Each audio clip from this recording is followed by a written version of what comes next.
It's early May, the season's already going strong, and I'm getting tons of requests for guided fishing trips. We're going to talk about how to get the most out of a guided fishing trip on this episode of Fishful Thinker, the podcast. I'm Chad LaChance, and you're listening to Fishful Thinker, the podcast. All things fishful, all the time. Hey guys, Chad LaChance here. Thanks so much for tuning in to this episode of Fishful Thinker, the podcast. Of course, brought to us, as always, by the folks at Sportsman's Warehouse. Visit them at sportsmans.com or any one of 140 plus stores nationwide. I was in one of them yesterday. Also, don't forget about the fine folks at Peterson Toyota in Fort Collins, Colorado.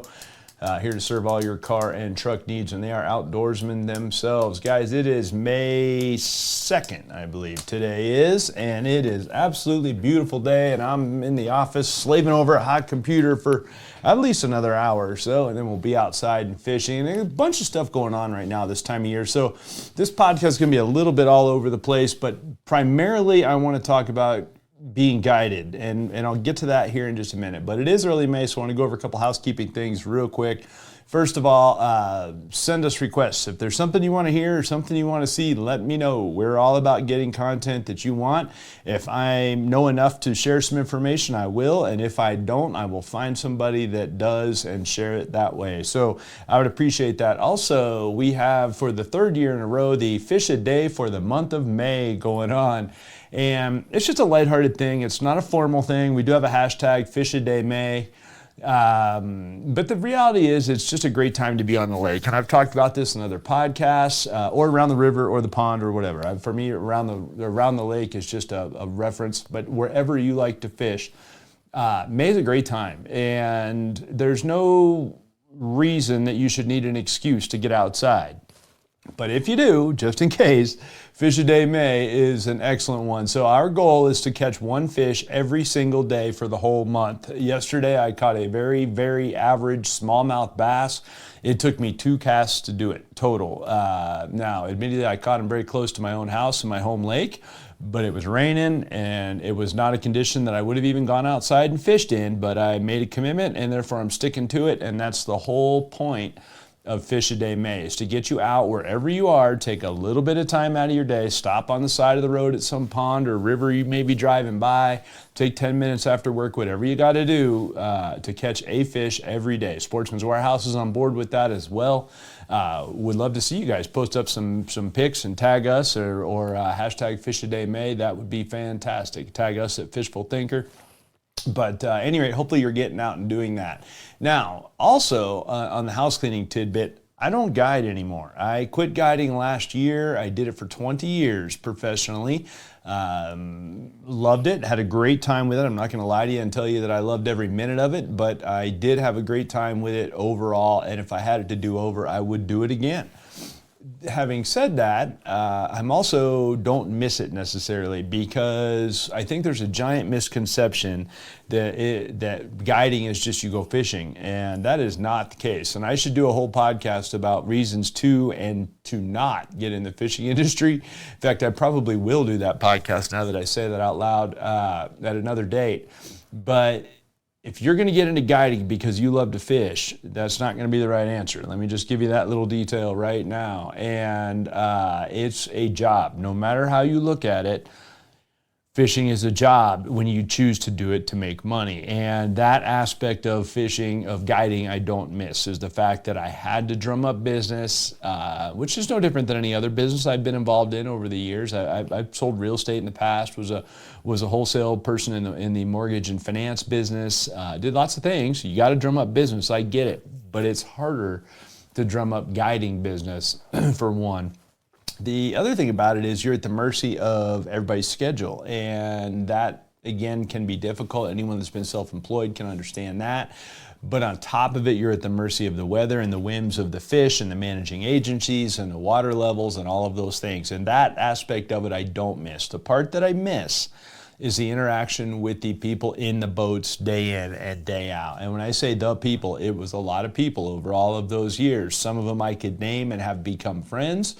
Others went out with me one time, never heard from them again. You just never know with various people. That's how it's going to go. But the core of my podcast right now came about because I'm getting lots of requests for guide trips, and I'm very, very careful about who I will refer people to, because even though I'm not involved anymore, I still want to know what somebody's goals are. And so the first hint I can tell you is, if you're thinking about going on a guided trip, first of all, do it. And that sounds self-serving, but again, I don't guide anymore. I have no skin in that game at all anymore, and I haven't in a little while. So when I say do it because, first of all, memories. You will have memories. I've been on lots of guided fishing trips myself, lots of them.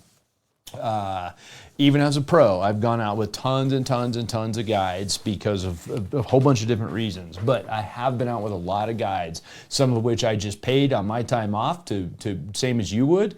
Others took me because of filming TV shows, but I still got a guided trip out of the situation. And they treat you a little different, but the concept is the same. I've been in the boat with a lot of guides, and that's important to keep in mind. But the reason I don't just automatically refer people off to the next guy down the list who's working here now as a guide is because I want to know your goals, and that should be your first clue. The first thing I always did, and anyone that booked with me knows this, I did not book until I talked with you. We either had a significant email conversation or we talked on the phone, one or the other. I did not just post my schedule and let anybody book, because really what that is a recipe for disaster for the person that booked as well as the guide, because then you have no idea what the goal is for the day, what the experience level of the angler is, nothing. You don't know anything about anything. And the goal for the day is the job of the angler to communicate. Or for the sake of this conversation, I'll call them the sport, because that's kind of in the industry what people call clients in fishing clients, they're sports. So it's up to the sport to tell the guide what they want out of the day. And if you don't, then don't expect anything out of the day other than what the guide wants. And that's the worst thing that can happen. So the obvious answer, and I had a guy give me a really smart aleck answer about this, is, well, I just want to catch fish. That's fine. That's easy. And if that's truly your goal, tell them that. And if you want to learn something, particularly if it's something specific, tell them that. If you want specifically to meat hunt, tell them that. Those are all things that are important to understand. If you had contacted me and I let you book without talking to you, and it's because you were going to have a family fish fry 3 days later and you needed a mess of perch to fry, my permit didn't even allow me to keep fish. And so you would have paid your money, got in the boat with me, and then I would have told you, no, you can't keep fish. And that would not have been a good thing. Right? Conversely, maybe you don't care about that. Maybe all you want to do is learn to be a finesse jigger really good, but I didn't speak with you beforehand, and you came and got in the boat, and it's topwater season, and the finesse jig bite isn't on. Well, it's going to be kind of hard to teach you a little bit about the finesse jig bite when that's not even appropriate for what we're doing. So had you let me know ahead of time that that's what you wanted to do, I would have said, we'll book in this time frame, and that's when we'll do it. And also, I would have had the stuff more prepared, rigged in the boat, because if that's not a technique that I'm doing right now seasonally, and you want to learn to finesse jig, and I'm in the middle of a topwater bite, I'm going to have a dozen rods rigged for topwater bite, or all the thing that goes near it. Not going to have a bunch of rods rigged for finesse jigging, and therefore I'm not going to be prepared to help you out. And so it's very important that you let them know what your goals are. If your goals are, and this is a common one for me, and it's also my least favorite, to be honest with you, because I'm a teacher by nature, is a guy, classic one. Oh, my bro's in town. We used to fish together when we were kids. We just want to go fish for a little bit. We don't care if we catch anything or not. I hate those days. It's the easiest one as a guide. I got a guy in the boat, doesn't care if he catches anything. They're just happy to be out in the boat and, conversing and catching up with his bro or his dad or whatever the case might be, his old army buddy, whatever. I got tons of those. And I get it, but as a guide, those are kind of like handing a chef a boneless, skinless chicken breast. It's about the most boring thing you can hand a chef to cook. Same kind of thing with a guide trip. Yeah, I'll put you in the boat, we'll have fun, you'll have a good conversation, but it's not what I have in goals for myself for the day. Regardless of all of that, tell your guide. Give the opportunity for the guide to say, I don't do that, and then book somebody else. And Conversely, the guide may be like, yeah, great, that's no problem. Let's do that. And he'll probably be happy to hear from you, or she'll be happy to hear from you to tell them that in the first place, because then they have a goal as well. Because the guide's whole thing is to make you happy enough to tip him at the end of the day. And we'll get to that here in a minute. And I keep using the word him because 90 whatever percentage of guides are hims. At the end of the day, I know several female fishing guides and I've been guided by them, and it's no disrespect. These days, everyone's got to clarify that, so I figured I would. But the guide's going to be happy to hear that you have goals for the day and that you're willing to share them ahead of time, because then it's easy for them to do. So that's always the thing. So the first thing I'm going to say is, make sure you speak with the guide ahead of time and communicate what your goals are. Also communicate any limitations that you may have or any tackle requirements that you may have. I always ask standard questions. For instance, which hand do you reel your spinning reel with? It doesn't sound like a big deal, but all the reels that you're going to fish with have to be correctly set up for you.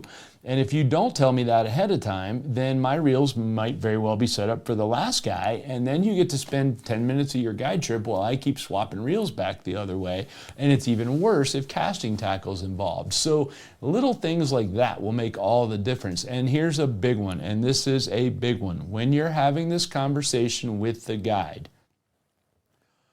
be honest. And a very small percentage of people that I guided were 100% honest. Almost everybody overstates their ability to fish. And that's one of those things that I just came to expect. When a guy says, oh yeah, I'm a really good caster, I know we're going to be in for a little bit of a long day. When the guy's like, well, I'm okay, but I'm getting better at it, I'm going to teach that guy some stuff and we're going to have a good day. When a guy's really, really assertive about his skills all the way around, I know it's probably going to be a long day. And I can count on one hand the people that showed up and could actually back that up. I've had a few of them that did. And incidentally, most of those guys that tell me, hey, man, I'm experienced, I know what I'm doing, I'm just visiting, I need your boat, whatever. And oh, by the way, can I bring my own tackle?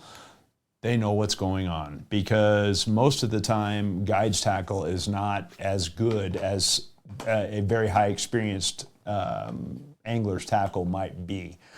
And that's not a knock on the tackle, that's just an indication of how it is. If you play golf a lot, you don't have the driver you started with. You have a high dollar driver and a high dollar putter and blah, blah, blah. That's because your skills advanced and so did your tools, and that's the same thing I see with fishermen as well. So be honest with the guide when you're talking with them. Now I'm taking a quarter of a step back and say, well, what if the guide doesn't want to talk to me? He doesn't return my phone call, won't email, whatever. Find a new guide. There's other guides out there. Don't settle for a guide. It's a guided trip is an opportunity for you. It's an option. It is an elective thing to do. It is not something you have to do. If you have any weird vibe on that guide at all, or he gives you any resistance, that's not the right person for you. Because wait till you're trapped in a boat with him that's 20 feet long or whatever, or a drift boat that's even 12 feet long for 8 hours on a river somewhere. If you already aren't getting along before you get in that boat, it's going to be a bummer. And if that guy's closed-minded enough to say, I don't want to talk to you ahead of time, you're going to not have a great time. So just very clear, I guess I'm a long ways into this podcast to say communication is huge before you book the trip. If the guide says you need to be there at 6 a.m., be there at 6 a.m. Don't be there at 20 after 6 a.m. because now he's grumpy already. And keep in mind, the guide is the boss, and that's the next statement. When you get in a boat with a guide, understand that that person is the boss. And so for those next 4, 6, 8, however many hours you're booked, that person is your boss. And you need to go into it with that mindset, regardless of how much you know or don't know about boats and fishing and everything else. When I get in somebody else's boat, I've spent half my life in boats. When I get in somebody else's boat, particularly somebody I've never been in a boat with, a guide somewhere, the first thing I want to know is, what are the rules? Tell me the rules. What do you want me doing or not doing in your boat? Is there anything I need to know? A good guide will communicate all that stuff ahead of time very quickly. I always had a checklist I went down in the boat, just informally, but this, and this need to be kept in mind all day long. In my case, it was, do not step in my boat seats. That is standard procedure for anybody's boat, but for whatever reason, a lot of people think it's appropriate to step in a boat seat, and it is not. And I know a lot of guides that sell their boat at the end of every year, myself included. The last thing we want is our upholstery torn up because you decided that your shoes needed to be in there, or your stuff is in your pockets. You put your pliers in your back pocket and you sit in my seat and tear a hole in it. All of those things. People that aren't used to being in boats do that a lot. So in my case, don't stand in my seat and don't have anything in your pocket. Second of all, don't stand on the fiberglass. Why? That's a safety issue. It's a first easiest way to fall out of the boat is to have that foot slip off the fiberglass. If that doesn't happen, that micro dust that's on your boat or on your shoes from the boat ramp is going to scratch the fiberglass. So I had rules, and I'll spare you all the rules, but I had some basic boat rules. Any guide will, and make sure you know them ahead of time. You will be a better client. Everybody will have a better time if everybody's on the same page. So the next thing is, since he's your boss, resign yourself to that right off the bat. And unless they're completely unreasonable, you need to stick to that because they know what's going on. And if they don't know what's going on, then you hired the wrong guide. A couple things I look at when I'm hiring guides right off the bat is some history, right? They need to have done it for at least a little while, if at all possible. So that I know they have some repeat customers. If you can talk to a customer, that's even better, although these days that's getting harder and harder for people to do, it seems like. But the fact that they do have some experience means they know what's going on in their boat a little bit. Sometimes it's a safety issue, sometimes it's a regulatory issue, sometimes it's just a common sense or an etiquette issue in the boat, like standing in the boat seats, things like that. So that's a key. So then the next thing, we're in the boat, we understand the guide's the boss. When he asks me to do something, I'm going to at least consider doing it and strongly consider doing it because they have a reason for it. They're not out there just for fun. And they want you to catch fish at the end of the day. They want you to learn, they want you to catch fish. So I as a guide would be just as assertive as my customer was back the other way. If my sport was like, hey, I don't really like that, well, okay, maybe we have a talk about it and I pick a different style of fishing or something to that effect. But for the most part, I had a pretty good issue, or not really a lot of issues with customers that really wanted to argue a whole bunch about stuff. Although I did have a couple, and I returned one guy to the boat ramp, much to the chagrin of his partner because he was 100% convinced that I didn't know what I was talking about. Never mind, his partner was catching fish one after the other, and he was not, and therefore it must be my fault. And so at any rate, most of the time it goes pretty good. But again, speaking ahead of time will help you with that. Interestingly enough, I had an interesting vibe on that guy in the first place because the guy that booked the trip was his buddy who warned me about him, and that should have been my first clue. But at any rate, enough with the bad stuff. Let's move on. So let's say you're in the boat, you understand the guy's the boss. He put some basic rules down. You're off doing your thing. You've been clear about what your skill level are and what and what your goals are. So now you know, okay, now we're there. The first thing I want to know, if it's not a technique I'm familiar with, and I'm going to ask the guide every time, is what am I doing to detect my bite? And more importantly, from there, depending on the technique, is how am I setting the hook? And that sounds like such a basic thing, but I can't explain to you how many people I had on guide trips in 20 years of guiding that had no clue how to set the hook for whatever it is we're doing. And unfortunately, setting the hook on a drop shot is different than setting the hook on a finesse jig, which is different than setting the hook on a crankbait, which is different than setting the hook on a topwater. And knowing knowing that they're different is part of the battle, but knowing what the guide wants is a whole nother story. So maybe you've got a guide that's got you throwing, semicircle hooks on a wacky rig, and you just need to wind into fish. Literally just wind until the line's tight and then keep winding. Problem is, if you don't know that and you jerk on that hook like it's a jig somewhere because you did discuss it with him, you're not going to catch very many fish. You're going to miss most of those hook sets. Conversely, if you try to wind into them with a jig or something, you're going to have a whole bunch of fish that shake the bait because you never really got the hook set. So knowing how to set the hook is going to be really important. I have a really good example of this one. Tim Farnsworth, love you, buddy, one of my favorite people of all. We went to Alaska. He's my camera guy. Tim's my camera guy. Also one of my absolute closest friends. And he's filmed everything for 21 years with me. He's been by my side. We were friends way before that.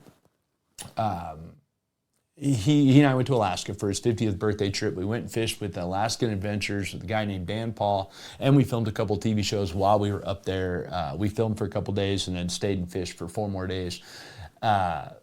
Tim really struggled getting the hook set because he's used to fly fishing for trout, and he didn't practice the hook setting ahead of time. Dan, being a good guide, was like, well, we need a strip set. You got to strip the fly into that pike's mouth. We were catching giant pike on fly rods. Well, that hook set is fundamentally different than fly fishing for trout. And Tim struggled with it a bit until he finally got through his system and he got it worked out. And the point of that being is, had the guide not communicated or Tim and I not talked to him about it, Tim wouldn't even have known why he wasn't hooking fish. They were eating his flies left and right, but he wasn't hooking them. And that was the key, is the technique of the hook set. So find out how the hook set goes.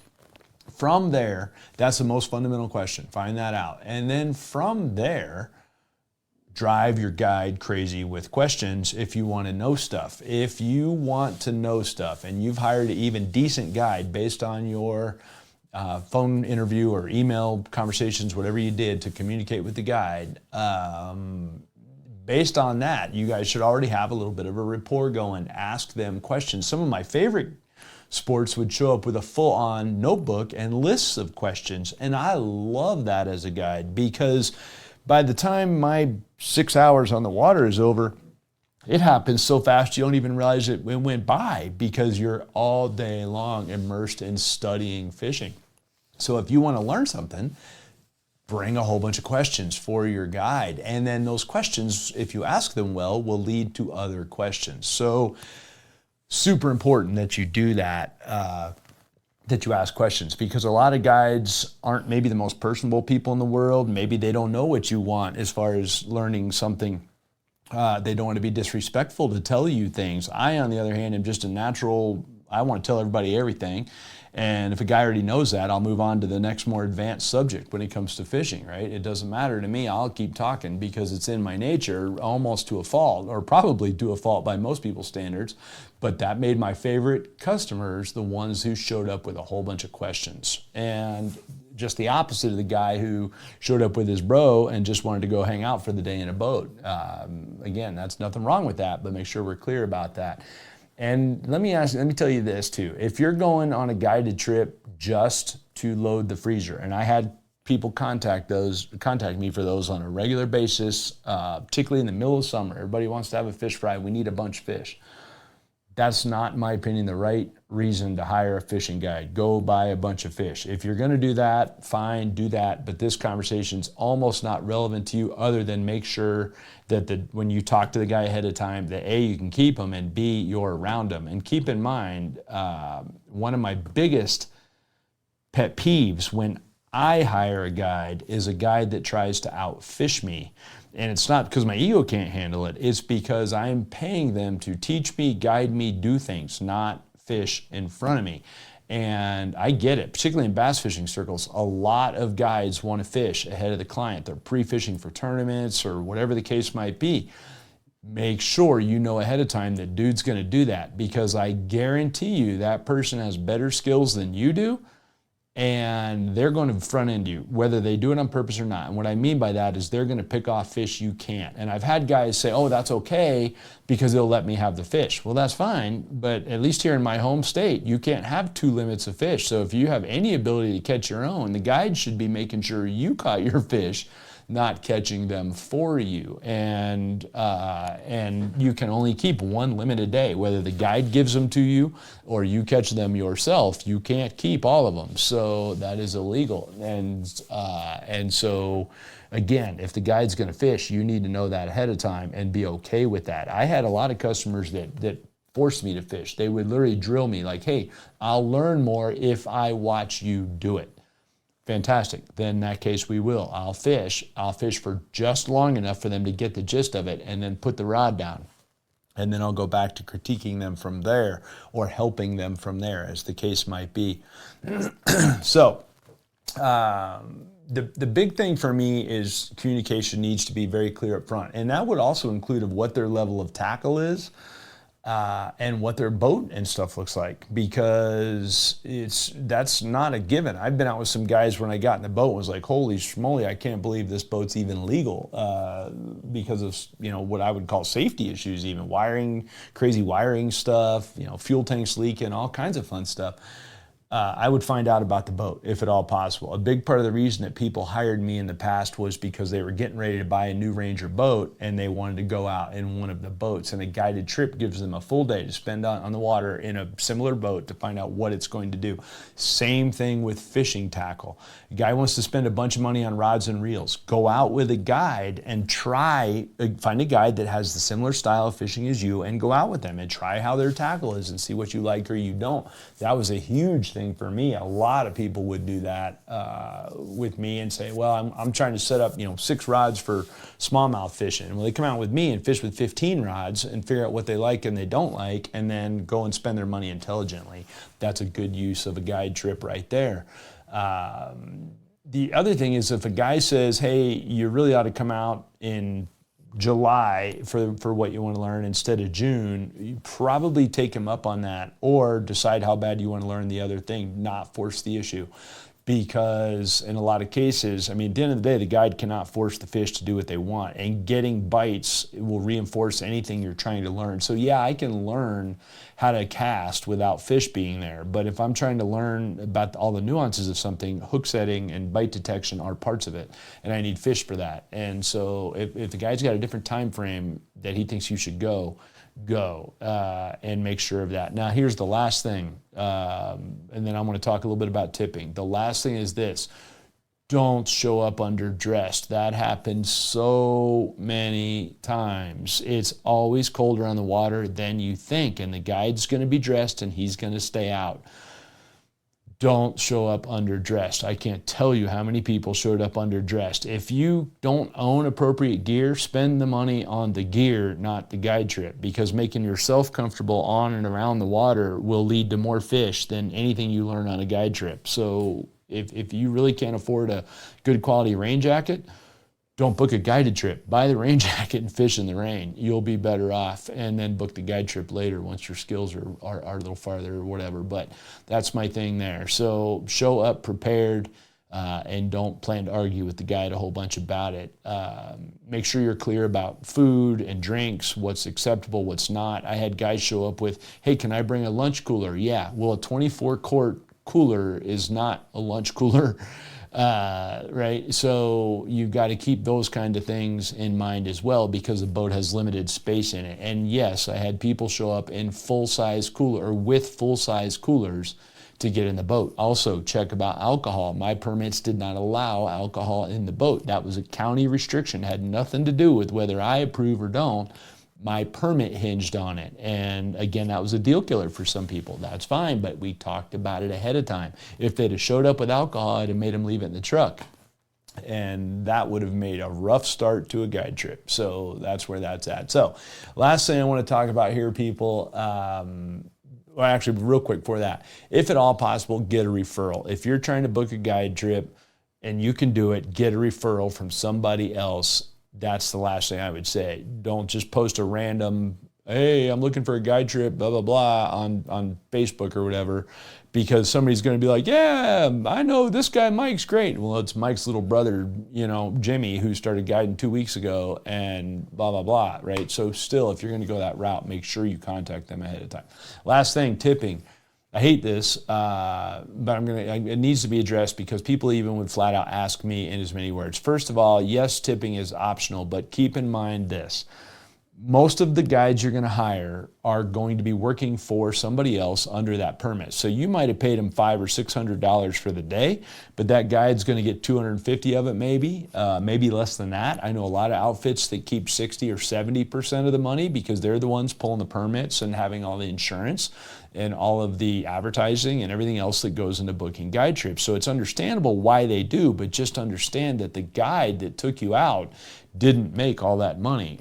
It went around part of it. So first of all, yes, it's optional, but just keep in mind that the guide is his living is largely based on that to some degree. That is a built-in standard thing. Second of all, if you were a good client and he was a good guide and you guys talked about it ahead of time of what the goals were, if he worked towards those goals, then he deserves a big tip whether the fish cooperated or not, because you can't make the fish bite. I can't make you set the hook perfectly. I can teach you over the course of the day and you'll catch more at the end than you did at the beginning, but the beginning of the day might be the best time to fish, and you spent that time trying to figure out how to hook them, and then when they didn't bite as well in the afternoon, you knew how to do it, but it was too late. You spent the morning learning. Those kind of things happen. The guide did what he was supposed to do with your goals, then tip him accordingly. If they didn't, if they were rude, if they were disrespectful, if they were condescending, is when you need to take some things in advance, in consideration with lowering your tip, and even more so if they lied to you about anything. And I've seen that one a bunch. Well, he said we would be fishing out of a blah, blah, blah, blah, blah, and showed up with something else. I've seen that one a fair bit. Or the tackle's not prepared and not acceptable. Those things should not be happening. They're professional. You're paying them a lot of money per hour to be out there. The tackle should be prepared, the boat should be prepared, whatever you discussed ahead of time should be ready to go, and that's how it should be, and then tip accordingly. My tips typically range somewhere between $50 and $200. That's a big range, I get it, but it depended on whether I had one or two or three clients in the boat. It depended on how the day went. It depended on the income level of the client. And there's some days, well, I'll be honest with you, same as anybody else at any other job, you're just not as good at your job as you are in other days. Days where maybe your guide's under the weather or something like that, and they just don't do as good a job. Keep those things in mind. But at the end of the day, tipping is optional, but it's a much higher percentage of the guide's pay than, say, a server at a restaurant who's going to wait on 30 tables a day or 50 tables a day, and all of those tips are going to add up. This guy's got you for the day, maybe two trips in a day. So it's a much higher percentage. So keep that in mind. If you think you're going to completely stiff somebody because you didn't like how it went, in my opinion, the day it needed to have gone really bad. So keep that in mind. So my general answer is $100 a day on my tips for a basic deal. And then from there, it would go up or slightly down if the case, where the guide was really poor or something like that. I did have one guide that showed up and his boat wouldn't run. It ran for a little bit and it didn't run. Then it didn't run. Okay, I get it. That happens. Boats don't run. I understand. But then he had the lack of good sense because it told me, oh, it did this yesterday and the day before. I really need to get this fixed. He should have canceled on me. He should not have put me in that boat and taken me out, and a short period of time into our day, his boat breaks down and now we don't get to fish at all. I would have booked with somebody else while he was getting his boat fixed, okay? That guy did not get a good tip, and I explained to him why. Otherwise, you need to take care of the guy at least a little bit and understand that he's not getting the bulk of the money. It is definitely appreciated to tip guides, and in almost all cases, guiding is a labor of love.